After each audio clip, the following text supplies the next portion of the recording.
fact, you really look great for your age, and congratulations on another birthday. Well, yes, most people say I don't look a day over 250. Wow. But I'm 283 this year. Yeah, and I'm glad you're out here and talking to people and telling them about religious liberty. And you can tell us a little bit about your thoughts about liberty. Well, indeed, and one of the things is people, one young man says, "But you died because you were sick a number of years ago." And I said, "Well, if you go and look at where I rest at Mount Vernon, is the answer to that riddle, and it says, 'Whosoever liveth and believeth in me shall never die.'" Got it. Yeah, got so. it. Great. So tell us about your thoughts about homeschooling. Of course, I was homeschooled. Okay, and my father prepared me in a certain way, and then unfortunately he died when I was 11. And so then my older brothers, Lawrence and Austin, or Augustine, who had been tutors at Applebee's Grammar School in England, continued their tutoring of me. And so I really got an excellent education from my father, who went to Applebee's, and my two brothers. And that was like one of the leading, shall we say, preparatory schools of its day. And then I had the great blessing of because my older brother married Anne Fairfax, and her uncle was Lord Fairfax. He had one of the top 3 libraries in the country, or at least in the colony of Virginia. And he owned 5,280,000 acres, so he had 9 of the wisest businessmen in the empire come and visit him at Belvoir, which was just 3 miles from Mount Vernon. So I was invited over to dinners, and I got to rub elbows with some of the smartest men in the world. Wow. Okay, now, when Thomas Jefferson went to William and Mary, there were only 5 men on the faculty, and let me suggest, they were not of the same caliber as the people who came to see Lord Fairfax. So there's actually a professor at Harvard University named Albert Bushnell Hart who said that I was the best educated of the Founding Fathers, even though I didn't go to college. Wow. People would dress like that. It's not. Let me say, if you had a son or a daughter and you had the opportunity to have them have dinners with Steve Jobs and Bill Gates and Warren Buffett, or go to college, which would you choose? Wow, so it sounds like a real life learning experience you've had. Yes.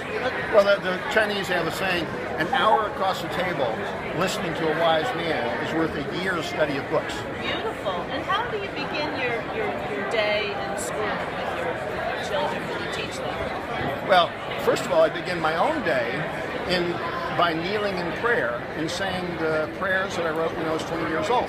So I have students now. I have homeschool students. We have a co-op called STARS, and for Springfield Training and Resource Service. And so I say that since when I was president, in my inaugural address, I said, my first duty is fervent supplications.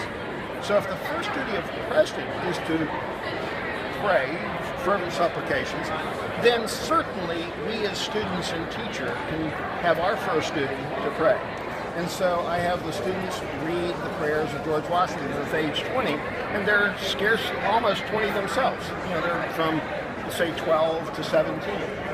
And so I pray that habit will be manifest throughout their lives, and it will be the best lesson I ever gave.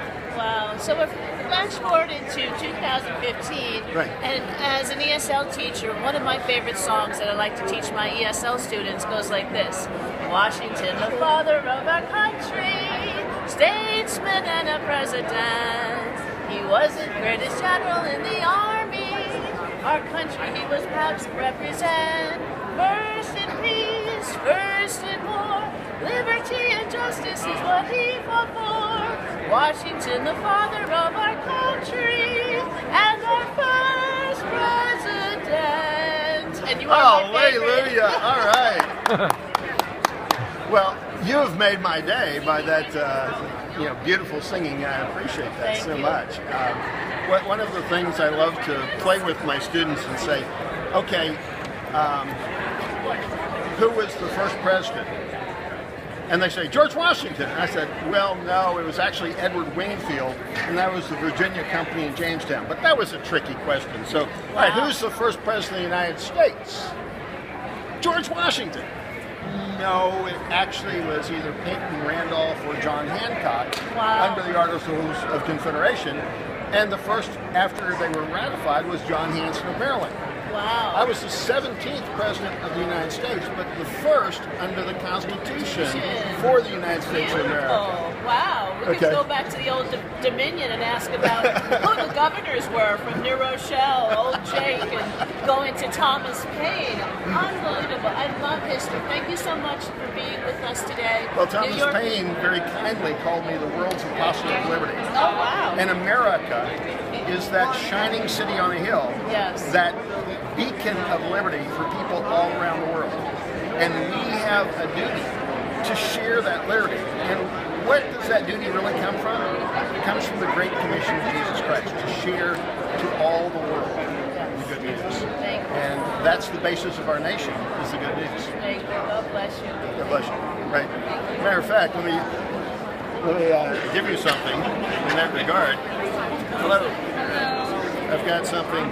This is a study guide to the Constitution, a little worse for wear.